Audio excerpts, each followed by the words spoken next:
നമുക്ക് പ്രധാനപ്പെട്ട ഒരു പ്രതികരണം വരുന്നുണ്ട്. ശ്രീ വി.എസ്. അച്യുതാനന്ദൻ്റെയാണ്. നമ്മൾ അങ്ങോട്ട് പോകേണ്ട ഘട്ടമായിരിക്കുന്നു. പ്രതിപക്ഷ നേതാവ് ശ്രീ വി.എസ്. അച്യുതാനന്ദൻ മാധ്യമപ്രവർത്തകരെ അഭിസംബോധന ചെയ്യുന്നു.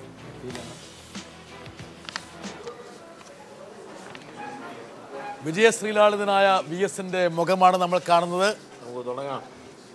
ഇന്ദിരാഭവനിൽ നിന്നുള്ള തീർത്തും ഘടകവിരുദ്ധമായിട്ടുള്ള ഒരു ചിത്രം.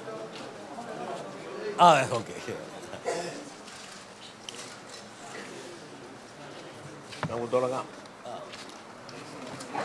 സംസ്ഥാനത്തെ തദ്ദേശ സ്വയംഭരണ സ്ഥാപനങ്ങളുടെ എല്ലാ തലങ്ങളിലും ഇടതുപക്ഷ ജനാധിപത്യ മുന്നണിക്ക് ഗംഭീര വിജയം സമ്മാനിച്ച സംസ്ഥാനത്തെ മുഴുവൻ സമ്മതിദായകരെയും LDF പ്രവർത്തകരെയും ആദ്യം തന്നെ അഭിവാദ്യം ചെയ്യുകയാണ്.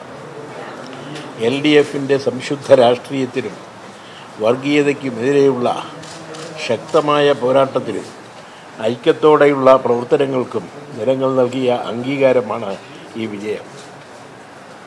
ഒപ്പം ഉമ്മൻചാണ്ടിയുടെ അതിഭയങ്കരമായ അഴിമതി ഭരണത്തിനും ജനവിരുദ്ധ നടപടികൾക്കും വർഗീയ പ്രീണനത്തിനും ജനങ്ങൾ നൽകിയ തിരിച്ചടിയാണ് LDFിൻ്റെ തിളക്കമാർന്ന വിജയത്തിൽ പ്രതിഫലിക്കുന്നത്. BJPയുമായി കൂട്ടുചേർന്ന് വെള്ളാപ്പള്ളി നടേശൻ്റെ അവിഹിത വേഴ്ചയ്ക്കും ശ്രീനാരായണീയരെ ചാതുർവർണ്ണത്തിൻ്റെ തൊഴുത്തിൽ കിട്ടുന്നതിനുള്ള ശ്രമത്തിനും അഴിമതി മൂടിവയ്ക്കുവാനുള്ള ശ്രമത്തിനും പ്രബുദ്ധരായ ജനങ്ങൾ നൽകിയ ചുട്ട മറുപടിയും ഈ തിരഞ്ഞെടുപ്പ് ഫലത്തിൽ കാണാൻ കഴിയും. BJPയുടെ വർഗീയ ഫാസിസ്റ്റ് നീക്കങ്ങളെ പ്രതിരോധിക്കാൻ LDFിന് മാത്രമേ കഴിയൂ എന്ന കേരളത്തിലെ ന്യൂനപക്ഷങ്ങളുടെ തിരിച്ചറിവ് കൂടിയാണ് ഈ തിരഞ്ഞെടുപ്പ് ഫലം വ്യക്തമാക്കുന്നത്. BJPയുടെ വർഗീയ അജണ്ടയോട് മൃദു സമീപനം സ്വീകരിക്കുകയും അവരെ തരാതരം പോലെ പ്രീണിപ്പിക്കുകയും ചെയ്ത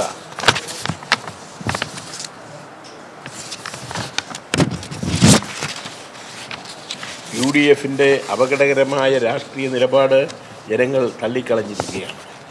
UDFിൻ്റെ ഈ വൃത്തികെട്ട രാഷ്ട്രീയമാണ് തലസ്ഥാന നഗരിയിൽ BJPക്ക് മുന്നേറ്റമുണ്ടാക്കാൻ സഹായകമായത്.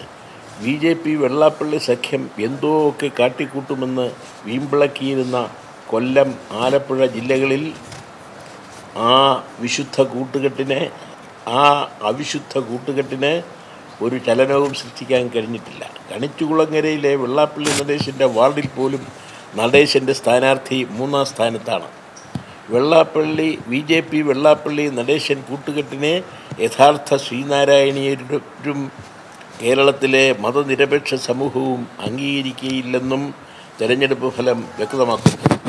UDFിൻ്റെ ശക്തി കേന്ദ്രങ്ങളിൽ പോലും LDFിന് വൻ മുന്നേറ്റമുണ്ടാക്കാൻ കഴിഞ്ഞിട്ടുണ്ട്.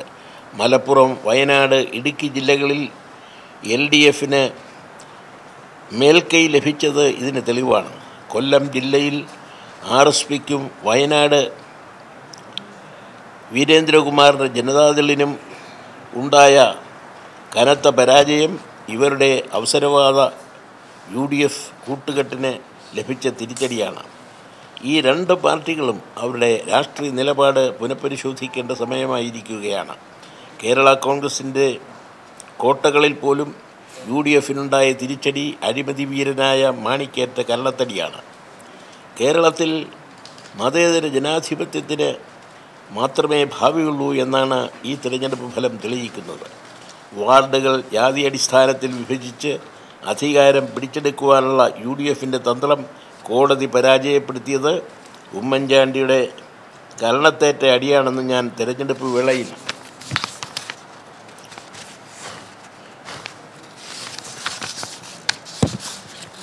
പറഞ്ഞിരുന്നു.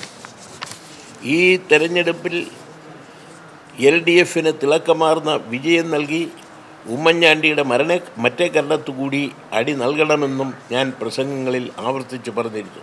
അത് ജനങ്ങൾ നല്ല നിലയിൽ നിർവഹിക്കുക തന്നെ ചെയ്തിരിക്കുകയാണ്. ഇനി 6 മാസം കഴിഞ്ഞ് നടക്കുന്ന നിയമസഭാ തെരഞ്ഞെടുപ്പിൽ ഈ കൂട്ടരെ കഴുത്തിന് പിടിച്ച് പുറത്താക്കി UDFിൻ്റെ അഴിമതി ഭരണത്തിന് അന്ത്യം കുറിക്കാൻ ജനങ്ങൾ തയ്യാറാകണം.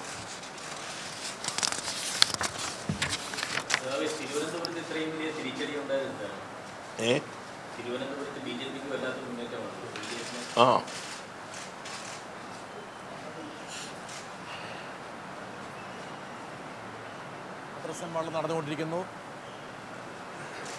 BJP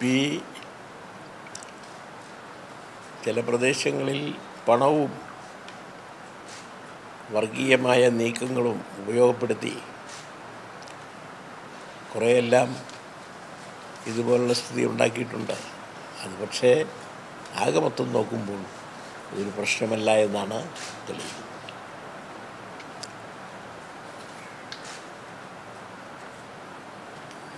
ശരി, VSന്റെ വളരെ ഹ്രസ്വമായിട്ടുള്ള പത്രസമ്മേളനമാണ് നടന്നത്.